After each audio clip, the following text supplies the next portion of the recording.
Halo semua, nama gue Akbar dan kali ini kita akan membahas tentang kebudayaan Jepang yang sangat unik dan sangat ikonik, yaitu Hanami.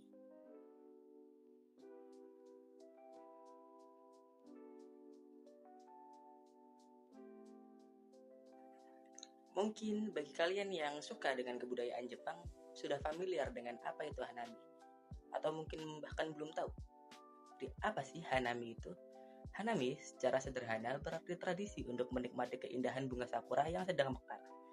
Walaupun kedengarannya cuman sekedar melihat bunga, cuman Hanami ini sebenarnya menyimpan filosofi yang sangat dalam sejarah. Memiliki sejarah panjang dan juga nilai budayanya sangat menarik bila kita bahas.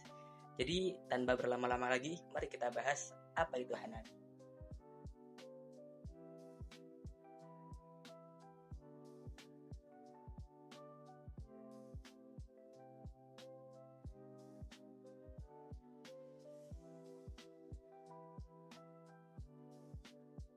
Kata Hanami ini sendiri pada dasarnya berasal dari dua kata dalam bahasa Jepang, yakni Hana yang artinya bunga dan Mi yang artinya melihat. Jadi secara harfiah, simpelnya Hanami adalah melihat bunga dalam bahasa Jepang. Nah, tapi pada masyarakat Jepang kali ini, bunga yang dimaksud itu selalu mengarah ke bunga sakura yang menjadi ikon negara Jepang pada saat ini. Hanami ini dilakukan dengan cara duduk di bawah pohon sakura yang rindang yang sedang bermekaran gitu kan, sambil menikmati bunga sakura yang gugur dan menikmati suasana musim semi yang syahdu dan sejuk. Nah, Hanami ini biasanya dilakukan bersama keluarga, bersama teman atau bahkan pasangan untuk piknik di bawah pohon sakura itu dan menikmati musim semi itu. Nah, tapi kalian penasaran gak sih siapa sih yang pertama kali buat kepikiran gitu loh buat melihat bunga sakura yang jatuh? Nah, maka dari itu mungkin kita bisa bahas sejarahnya terlebih dahulu.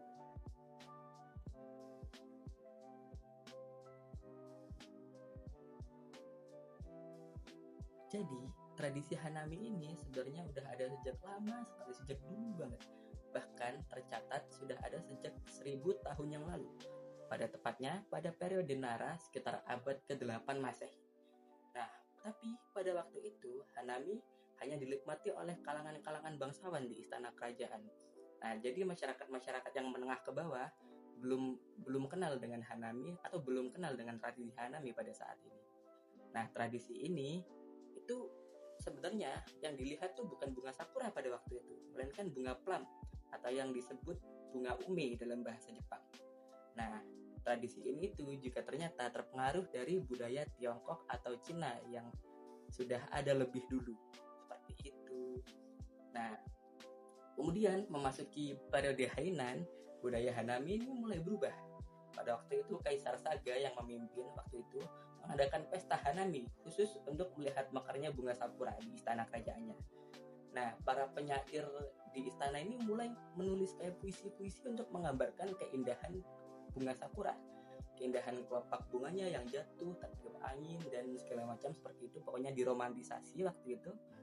Dan dari sinilah sakura mulai menjadi ikon dan simbol keindahan dan kefanaan dalam budaya Jepang, dan mulai menggeser bunga plum dalam tradisi Hanami ini. Nah, pada era kejayaan samurai, para samurai ini juga mengadopsi konsep Hanami, guys. Karena mereka itu menganggap sakurai mempresentasikan prinsip hidup mereka yang juga indah, tapi juga singkat. Nah, tradisi ini tuh lama-kelamaan makin menyebar dan dikenal luas hingga ke lapisan-lapisan masyarakat lainnya. Jadi tidak hanya di kalangan bangsawan istana, hingga pada puncaknya pada dinasti kejayaan Edo. Nah, selanjutnya pada periode Edo, pemerintah di Jepang itu sengaja menanam ribuan pohon sakura di berbagai daerah agar masyarakat-masyarakat dari golongan tidak hanya bangsawan aja yang bisa menikmati tradisi Hanami ini. Nah, sejak saat itu Hanami mulai menjadi budaya yang melekat pada rakyat Jepang sehingga rutin dilakukan secara massal pada setiap tahun pada awal musim semi.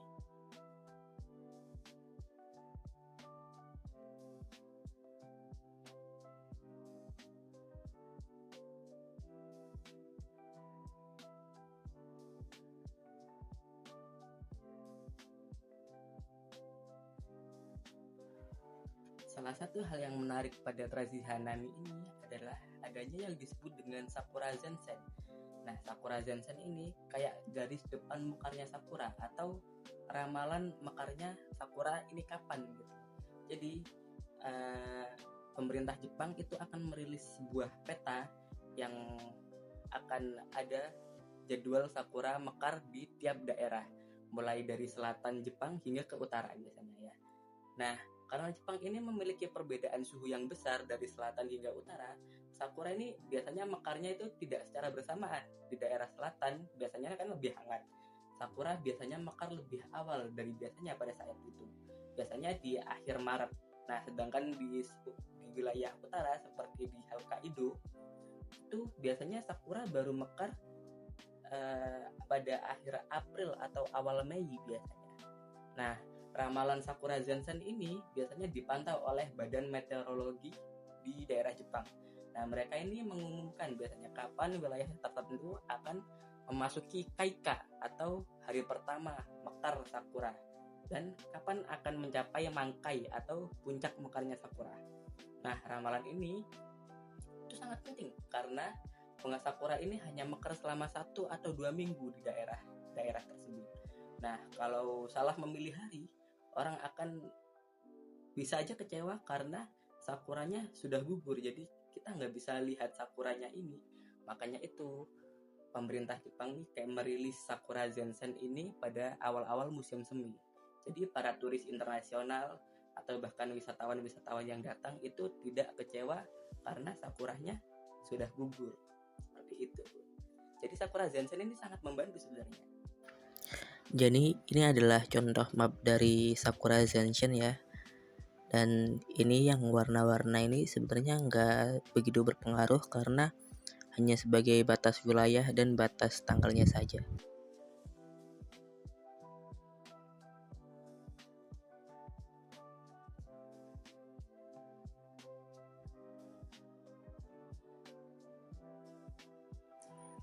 Hanami pada dasarnya tidak hanya melihat bunga sakura yang mekar, tapi di balik itu terdapat filosofi yang terkandung sangat kuat dan sangat dalam masyarakat Jepang itu sendiri. Salah satunya adalah konsep mono no awari atau kesadaran akan kefanaan. Ini adalah konsep penting dalam budaya masyarakat Jepang. Mono no awari berarti perasaan haru karena menyadari bahwa segala sesuatu yang ada, segala sesuatu yang indah tidak akan bersifat kekal atau hanya akan sementara. Nah, sakura ini juga dianggap sebagai itu tadi. Sakura menjadi simbol dari hal ini karena mekar penuh hanya sebentar saja, lalu kemudian ia gugur diterpa oleh angin. Dari sinilah masyarakat Jepang belajar untuk menghargai momen sekecil apapun itu, menikmati hal-hal indah walaupun itu hanya kecil, menikmati momen-momen kebersamaan bersama keluarga atau teman terdekat, dan tidak melewatkan keindahan dalam hidup sekecil apapun itu. Nah, keindahan ini ada dalam setiap ketidaksempurnaan. Bunga sakura tidak akan mekar lama karena ia sangat sensitif terhadap cuaca dan suhu. Tapi justru disitulah letak keindahannya.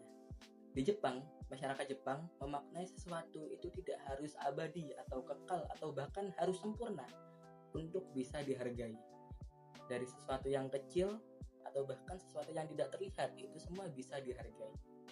Nah, siklus bunga sakura ini sendiri juga mencerminkan perjalanan hidup manusia.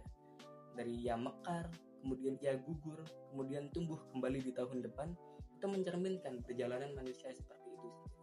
Manusia lahir, kemudian tumbuh, kemudian menjadi lebih kuat, dan pada saat masa tua ia akan melemah dan akan kembali kepada Sang Pencipta. Seperti itulah filosofi yang ada terhadap Hanami ini.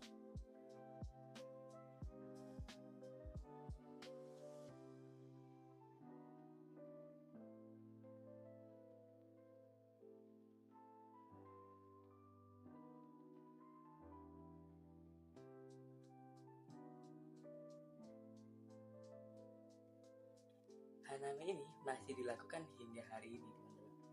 Nah, Hanami ini biasanya itu dilakukan oleh orang-orang wisatawan itu kayak di taman-taman seperti di Ueno Park atau di Shinjuku Gyoen atau di tepi-tepi sungai di Jepang. Nah, cara melakukannya itu cukup sederhana biasanya. Jadi dengan kalian cukup membawa tikar ya, atau kayak semacam alas gitu. Nah, lalu membawa makanan atau bento di situ, sehingga kalian bisa piknik bersama teman-teman atau bersama keluarga di situ dan menikmati momen keindahan bunga sakura di situ. Kalian bisa ngobrol, berfoto, dan menikmati suasana indahnya musim semi di Jepang. Nah, yang unik lagi di sini pada saat malam hari itu ada yang namanya Yozakura atau melihat sakura ditemani dengan lampu-lampu jalan yang dipasang di sekitar pohon sakura. Nah, ini tuh kayak melihat sakura tapi versi malamnya. Jadi ditemani dengan lampu-lampu indah gitu dipasang di bawah pohon-pohon sakura. Nah, biasanya juga kayak ada kembang api, tapi Hanami ini kembang apinya tuh kayak jarang gitu, kadang ada kadang enggak. Nah, sekarang Hanami sudah menjadi fenomena global. Wisatawan-wisatawan seluruh dunia biasanya datang khusus untuk melihat sakura yang sedang bermekaran karena keindahannya dan ikonik di Jepang ini sakura ini ya.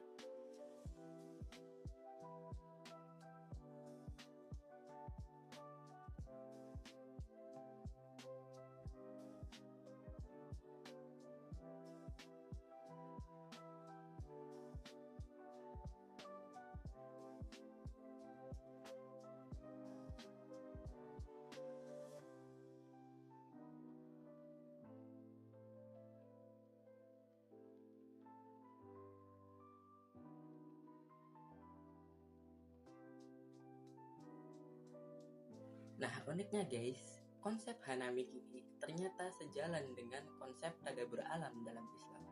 Dalam Islam, merenungi keindahan alam ialah suatu ibadah. Al-Quran banyak mengajak kita sebagai manusia untuk memperhatikan gunung, pohon, air, pantai, dan seluruh ciptaan Allah yang ada di dunia ini. Seperti halnya dalam Quran Surat Ali Imran ayat ke-190-191 yang menjelaskan bahwa orang yang berakal ialah mereka yang memikirkan penciptaan langit dan bumi. Nah, konsep Hanami ini sejalan dengan konsep ini. Walaupun memiliki akar budaya yang berbeda, maknanya bisa dikaitkan dengan kebiasaan Islam untuk bersyukur melalui alam.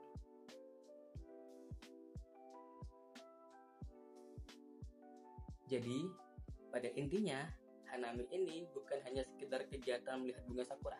Tradisi ini memiliki sejarah yang panjang, filosofi yang dalam, dan nilai sosial yang kuat. Bahkan kita bisa melihat dari perspektif Islam. Kita bisa menemukan titik temu berupa rasa syukur, kesadaran waktu, kebersamaan, dan kecintaan terhadap alam. Hanami mengajarkan kita untuk berhenti sejenak, menikmati keindahan hidup, dan menyadari bahwa segala sesuatu bersifat sementara dan tidak selamanya. Dan karena itulah, setiap momen menjadi sangat berharga. Kita harus mensyukuri setiap momen yang ada, setiap kehidupan yang ada, dan setiap hal yang ada di dunia ini, sehingga kita bisa mawas diri dan bersyukur lebih baik ke depan. Jadi, pada intinya, Hanami ini bukan sekedar kegiatan untuk melihat bunga sakura yang mekar.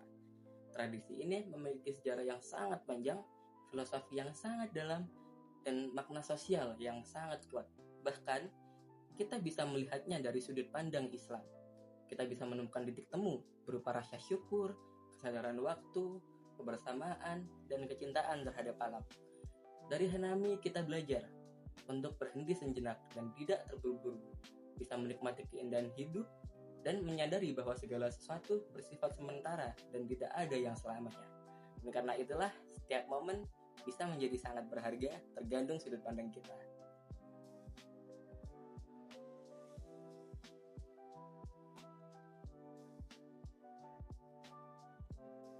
Mungkin sampai sini dulu video kita hari ini. See you in the next video kalau saya bikin video lagi.